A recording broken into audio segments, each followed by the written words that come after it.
संस्थेचे संचालक आहे, मी आहे, बोबरे साहेब पूर्वी आता खासदार झाले.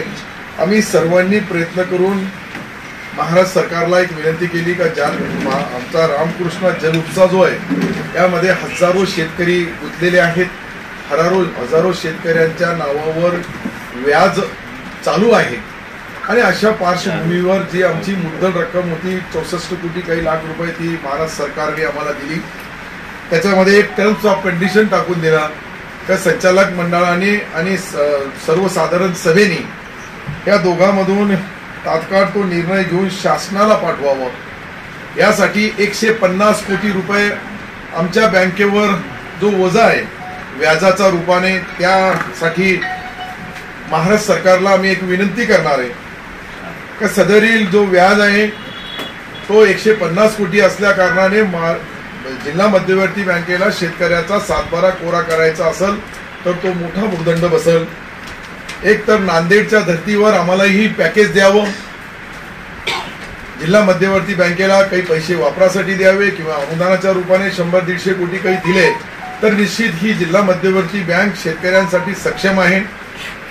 लातूर नंतर मराठवाड्यामध्ये एकमेव औरंगाबाद संभाजीनगर जिल्हा जो आमची जिल्हा मध्यवर्ती बँक आहे त्या माध्यमातून त्याचा विशेष फायदा हजारो शेतकरी याच्यावरून कर्ज माफ होणार आहे. त्याचा जो भाग भांडवल आणि ती जी रामकृष्ण जल उपसा आहे त्या जल उपसाला बँकेच्या ताब्यात राहील. बँक त्याला जे काही त्याची मुद्दल आणि व्याज जो आमचा 150 कोटी रुपये माफ करून टाकू त्याबद्दल राहील. अशा पद्धतीने आज ठराव सन्माननीय सदरील या मीटिंगमध्ये सर्व सन्माननीय सदस्यांनी एकमुखाने पास केला. आणि विशेष म्हणजे याच्यानंतर विशेष सर्वसाधारण सभा बोलवावी.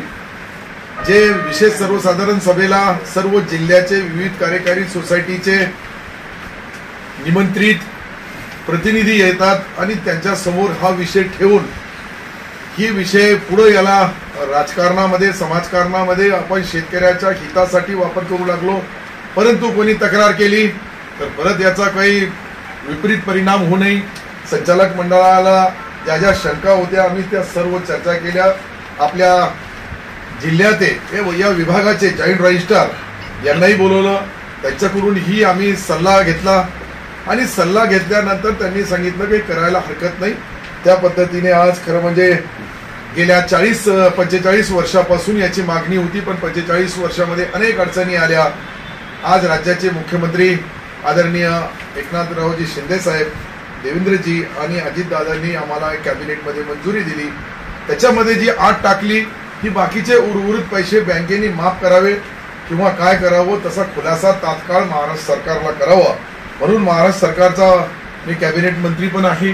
कॅबिनेटमध्ये हा ठराव झालेला आहे. परंतु शेवटी या कायद्याच्या बाजू सर्व तपासून जर्नल बॉडी समोर ठेवला, ती विशेष सभा बोलवली तर त्याच्याबद्दल जे आमच्या जिल्ह्याचे या बँकेचे मालक म्हणजे सर्व शेतकरी, विविध कार्यकारी सोसायट्या, नॉन ॲग्री अशा सर्व लोकांना बोलवून त्याच्यामध्ये आम्ही अंतिम निर्णय घेऊ.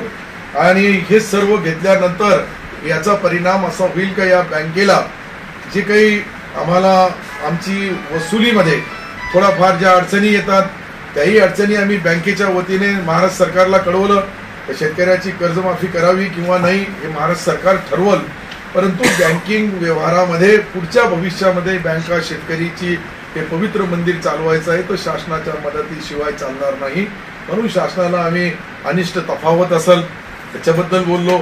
आणि सोसायटी लेवलवर जी अनिष्ट तफावत आहे त्या माध्यमातून आज सर्व गांभीर्याने सर्व सन्माननीय सदस्य असतील, बँकेचे अधिकारी असतील यांच्याशी चर्चा केली आणि आता अंतिम निर्णय जे झालेला आहे ते 100 कोटीचा पॅकेज सरकारला मागावा किंवा सरकारने आम्ही जे 150 कोटी रुपये आज जे माफ केले ते 10 वर्षासाठी आम्हाला वापरायला द्यावं बँकेला, जेणेकरून त्याच्यावर तो पैसा आज जे बँकेचं नुकसान होऊ लागला तो भविष्यामध्ये होणार नाही अशी आमच्या सर्व सन्माननीय संचालक मंडळाने शंका व्यक्त केली. हे माफ करायला जिल्हा मध्यवर्ती बँकेला काही हरकत नाही, कारण की शेवटी ते 65 कोटी आले तर आमच्या रुटीनमध्ये येतील आणि ते शेतकरी बांधवाला किंवा आमच्या नॉन ॲग्री या दोघाला वापरायला मिळतील. 150 कोटीचे जे व्याज आहे हो जी जी माफी करण्याची मी माफी करण्यासाठी बँकेच्या संचालक मंडळाला कडे तो विषय आला. महाराष्ट्र सरकारने तशी आटच टाकून दिली का तोपर्यंत तुम्ही बाकीच्या पैशाचा हे लावणार नाही, तोपर्यंत तिकडचे पैसे यायला आम्हाला अडचण येईल. परंतु सन्माननीय बँकेचे संचालक मंडळामध्ये ज्या ज्या संचालकांनी ज्या ज्या भावना मांडल्या त्या भावनेप्रमाणे आम्ही अंतिम याच्यावर आलो. त्याच्यानंतर ही महाराष्ट्र सरकारने सांगितलं की त्यांना 150 कोटी माफ करून टाका, आम्ही तुम्हाला काहीतरी पैसे देऊ. किंवा आज आपण पाहिलं का महाराष्ट्र सरकारने जे काही महिलांसाठी 1500 रुपये दर महिना केला त्याची मोठा बोल सरकारवर येणार आहे. वीज बिल माफ केली, पुढे वीज मोफत देणार आहे. हे सर्व करताना अनेक अडचणीमधून सरकार मार्ग काढतो. तर ही छोटीशी फिगर आहे, 150 कोटीचा काही फार मोठा भार नाही. एक जिल्ह्यासाठी, संभाजीनगर जिल्ह्यासाठी तो सरकारकडे आम्ही करणार. मी मंत्री म्हणून त्याचा पाठपुरावा करील, आमदार म्हणून जिल्ह्याचे सर्व आमदार करतील, खासदार महोदयही करतील आणि याच्यामध्ये तो झाला तर निश्चित त्याचा फायदा बँकेला मिळेल. माफ करावेत का तुम्हाला वापरायला द्यायचं काय? नाही, आम्ही माफ केले तर आम्हाला हे 150 कोटी बँकेचे पैसे आहे ना, हे बँकेचे व्याजासहित पैसे इतके झालेले आहेत. आता व्याजासहित झालेले आहेत तर याला आता माफ करायचं. आज शेतकरी बांधवाला माफ केलं तर आम्हाला सरकारने तितके पैसे, एक तर 100 कोटी रुपये विशेष जसं नांदेडला दिला होता विशेष पॅकेज तसं द्यावं, किंवा 150 कोटी रुपये आम्हाला बिनव्याजी 10 वर्षासाठी वापरायला द्यावे सरकारने. अशा पद्धतीने सर्व सदस्यांनी ज्या भावना मांडल्या त्या मी आपल्या समोर मांडू. 150 कोटीचा जो खटक पडणार आहे तो सरकारने भरून काढावा असं म्हणतो. माझी अशी विनंती आहे, सर्व सदस्यांची विनंती आहे, सरकार याच्यावर विचार विनिमय करेल. आता ह्या सर्व गोष्टी झाल्या, आम्ही सरकारला विनंती केली कर्जमाफीच्या बद्दल काही करता येईल का, म्हणजे जेणेकरून या बँकेमध्ये 3 लाखापर्यंत 2.5 लाखापर्यंत कर्जमाफी झाली तर बँक त्या संकटातून बाहेर निघाल. शेवटी ही शेतकऱ्याची बँक आहे, शेतकऱ्याला कर्ज करणारी बँक आहे. हे शेतकऱ्यांसाठी करतात तर शेतकऱ्यांसाठी सरकार बी अनुकूल असतो. प्रत्येक वेळेस सरकारने आतापर्यंत जे जे निर्णय घेतले ते शेतकरी बांधवाचा हित लक्षात घेऊनच घेतले. तुम्ही आता बोलताना म्हटलं की वीज बिल माफ करणार सरकार, हो, कुणाकडून कसला आणि सरकारची पॉलिसी तयार झाली का, कधीपासून लागेल? अजितदादांनी कालच तुम्ही ऐकलं असेल का महाराष्ट्राच्या विधानसभेमध्ये उपमुख्यमंत्री महोदयांनी वित्तमंत्री म्हणून जो आमचा राहिलेला जो बजेट होता त्याच्यामध्ये प्रोव्हिजन करताना 1 हाऊस पॉवर पासून तर 7.5 हाऊस पॉवर्स पर्यंत वीज राहणार नाही, फुकट मिळेल, मोफत मिळेल. बाकीचे जे आकडेवारी आहे, बाकीची आकडेवारी जी आहे जुनी किती आहे, थकीत किती आहे, कशा पद्धतीचे ते आकडेवारी काढू लागले आणि त्याच्याबद्दल मुख्यमंत्री महोदय, दोन्ही उपमुख्यमंत्री महोदय अंतिम निर्णय घेतील. परंतु कालच्या घोषणेचा सर्व शेतकरी बांधवांनी विशेष स्वागत केला. का पंजाबच्या नंतर कोणता राज्य असेल तर माझ्या माहितीप्रमाणे हे महाराष्ट्र राज्य. टाइम लिमिट दिलेलं आहे का, किती वर्षासाठी राहील? मी आता योजना माफ झाली म्हणजे आता परमनंट पुढच्या भविष्यामध्ये शेतकऱ्याला 7.5च्या मोटर पर्यंत कोणताही बिल भरायची गरज राहणार नाही. तुम्ही त्या योजनेचा उल्लेख केला, लाडली बहीण योजना, त्याच्यामध्ये 5 एकरपेक्षा जास्त जमीन असेल तर लाभ मिळणार नाही. ज्यांना संजय गांधी निराधार योजनेचा लाभ मिळतो त्यांना या योजनेचा लाभ मिळणार नाही. श्रावणबाळ योजनेचा ज्यांना लाभ आहे त्यांना सुद्धा मिळणार नाही. मग ह्याच ज्यांना खरी गरज आहे त्यांनाच या योजनेचा लाभ मिळणार नाही. त्यांनाही आपण 500 रुपये वाढवले, 1000चे 1500 केले. हे 1500 जे लाडली बहीण ही योजना काढली त्याच्यावर अशी शंका कॅबिनेटमध्ये बी काही लोकांनी व्यक्त केली तर त्यांनाही याच्यामध्ये समाविष्ट करा. परंतु सरकारने आता जो निर्णय घेतलेला आहे या निर्णयामध्ये एकच व्यक्ती 2 लाभ घेऊ शकत नाही असं त्याच्या पाठीमागचं धोरण आहे. परंतु याच्यावर बी सन्माननीय मुख्यमंत्री उपमुख्यमंत्री महोदय अंतिम निर्णय आता घेताना शेवटी कसं आहे, पहिला जो काही घ्यायचा आहे तो समोर ठेवूनच तुम्हाला प्रत्येक बहिणीला समजा 1500 रुपये द्यायचे आहे, दुसऱ्या बहिणीला एक योजनेमध्ये घेत असेल तर दुसऱ्या योजनेमध्ये त्याला घेता येणार नाही. जे काही सदर आहे, ज्यांच्याकडे पैसा आहे, ज्यांच्याकडे उत्पन्न आहे, जे काही उत्पन्न कमवतात अशा व्यक्तीला त्याच्यामधून. अल्पसंख्याकांसाठी एक निर्णय घेतला कालच्या बजेटमध्ये. अल्पसंख्याकांसाठी आपण खूप प्रयत्न केले होते तरी बजेट कमी देण्यात आला. त्याचा महाविकास आघाडीला मुस्लिम समाजाने वोटिंग केलं म्हणून बजेट कमी देण्यात आलं असं त्यांचं म्हणणं आहे. मी आपल्याला स्पष्ट शब्दामध्ये बोलतो ते यासाठी मी बोलू लागलो का अल्पसंख्याक समाजाला देश स्वतंत्र झाल्यापासून, राज्याची निर्मिती झाल्यापासून शिंदे सरकार, देवेंद्रजींचा सरकार, अजितदादाचा सरकार यांनी जितके पैसे दिले माझ्या माहितीप्रमाणे आतापर्यंत कोणीही दिले नाही. आता तुम्ही पहा 2 दिवसानंतर परत येणार आहे. आमची कशी ही रेग्युलर मागणीची घोषणा झाली. आता पुरवणी मागण्याची मान्यता होती. पुरवणी मागण्यामध्ये मायनॉरिटीला पैसे देण्यासाठी त्यांनी कोणत्याही गोष्टीला नाही म्हणले नाही. दोन्ही मुख्यमंत्री महोदयांनी माझ्याशी चर्चा केली, मी त्यांच्याशी चर्चा केली आणि मायनॉरिटीला कधी नव्हे इतका पैसा तुम्हाला या 15 दिवसाच्या आत मिळणार आहे. लाडका भाऊ योजना काय मी कळेल ना, लाडका भाऊ म्हणजे तुम्ही माझे लाडके भाऊ आहे हे तुम्हाला इथे बोलवलं, योजनेची माहिती देऊ लागलो, मोठा सन्मान आहे भावांचा सर्व.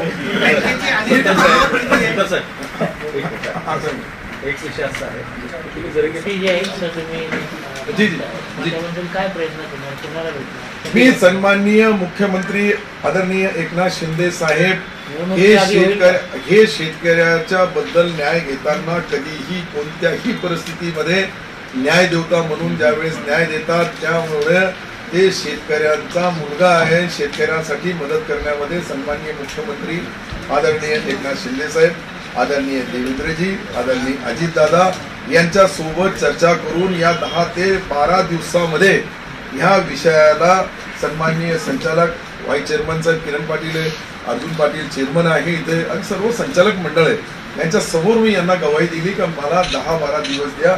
शेवटी सरकारचा निर्णय, अधिवेशन चालू आहे, कोणतीही घोषणा इथे होऊ शकत नाही. अधिवेशनामध्ये काय मिळाल हे सर्वांना माहिती आहे. पीक कर्ज किती दिले बँकेने यावेळेला,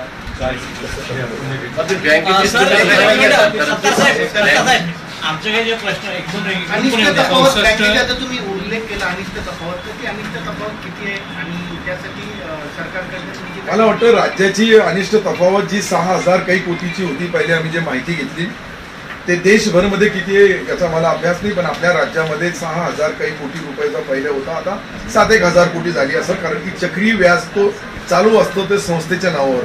आणि सन्माननीय मला असं वाटतं अमित शहा साहेब या 2-3 दिवसामध्ये 4 दिवसामध्ये मुंबईला येणार आहे आणि ते सहकारचे केंद्रामध्ये सर्व महत्वाचा खाता त्यांच्याकडे असल्या कारणाने ते याच्यामध्ये मुख्यमंत्री उपमुख्यमंत्री महोदयाशी चर्चा करून काही अंतिम निर्णय घेतील अशी माझी अपेक्षा आहे. अनिष्ट तफावत जी संस्था लेवलला आहे त्याच्यामुळं बँक चालवण्यासाठी अनेक अडचणी येतात, त्या अडचणी दूर करण्यासाठी आम्ही त्यांना नम्र विनंती केली. अंतिम निर्णय घेणं त्यांच्या हातामध्ये, पण आम्ही प्रस्ताव देणार. आदर्श घोटाळा आल्यानंतर सर्व डिपॉझिट आमची वाढली, तेही आमच्याकडे लोकांचा विश्वास. शेवटी हा शेतकऱ्याचा पवित्र मंदिर आहे ही बँक आणि या बँकेचा भागभांडवल हे सर्व आपण एकंदरीत पाहिलं तर मला असं वाटतंय की यावर्षी 18 कोटी रुपये निव्वळ नफा आम्हाला मिळणार आहे आणि त्या माध्यमातून बँकेची परिस्थिती जे आमचा वसुली कमी होती त्यासाठी आम्ही शेतकरी बांधवांच्या वतीने विनंती केली सरकारला. आता सरकार निर्णय घेणं, आम्ही कॅबिनेटमध्ये सर्व मंत्र्यांनी आपापल्या पद्धतीने आपल्या भावना मांडल्या. त्यामध्ये एक मागणी आमची जी आहे MSCBची महत्वपूर्ण शेतकऱ्याला विद्युत पुरवठा दिवसा करावं, नंबर 1. नंबर 2 त्यांना माफी द्यावी, पुढे कोणत्याही परिस्थितीमध्ये त्यांना हे फ्री ऑफ चार्ज 7.5ची मोटरपर्यंत शेतीसाठी वापरायला मिळावे, महत्वाचा निर्णय आणि तो निर्णय महाराष्ट्र सरकारने आता जो मान्य केला त्याच्यानंतर जी परिस्थिती निर्माण होईल या परिस्थितीनुसार जो आमचा नफा आहे त्या नफ्याच्या माध्यमातून 18,76,00,000 रुपये इतका आम्हाला निव्वळ नफा बँकेला झालेला आहे. अजून हे 65 कोटी आल्यानंतर ही रुटीन झाली तर बँकेची परिस्थितीमध्ये सुधारण्यामध्ये महाराष्ट्र सरकारचे आता मूळ जी रक्कम आहे साहेब ही 64 कोटी रुपये तुम्हाला सरकारने देऊ केले म्हणजे 150 कोटी तुम्ही त्यांना मागताय, नेमकं म्हणजे ही 150 कोटी म्हणजे हे 64 धरून आहेत की कसे? नाही कसं आहे 150 कोटी मी 2 मिनिटात सांगतो. आमच्याकडे टोटल आमचा व्याज जो आहे टोटल मुद्दल 64 कोटी आहे ही सरकारने दिली. व्याजच्या बाबतीत बँकेला निर्णय घ्यायला सांगितलं, ते 150 कोटीचा आम्ही आज निर्णय घेण्यासाठी आलो होतो, परंतु अनेक व्याज 150 कोटी हा 150 कोटी व्याज आहे तर 40 वर्षामध्ये साहजिक आहे. म्हणजे हा तो 150 कोटी रुपयाच्यासाठी आम्हाला आता सरकारने एक आदेश दिला, सहकार खात्याने आम्हाला जे दिला सरकार महाराष्ट्र सरकारने एक आदेश दिला. त्या आदेशामध्ये स्पष्ट सांगितलेलं आहे GR मध्ये एक तर आपण आपल्या संचालक मंडळाची मीटिंग बोलवा किंवा आपली विशेष सभा बोलवा आणि त्याच्या माध्यमातून याचा मधला अंतिम निर्णय घ्या. तर अंतिम निर्णय घेण्यासाठी आम्हाला जी अडचणी आल्या, कारण बँकेला 150 कोटी रुपये माफ करावं लागेल. साहेब, संचालक जयस्वालच्या जागेवर कोणाला बसवलं? क्लिअर होते रे मित्र.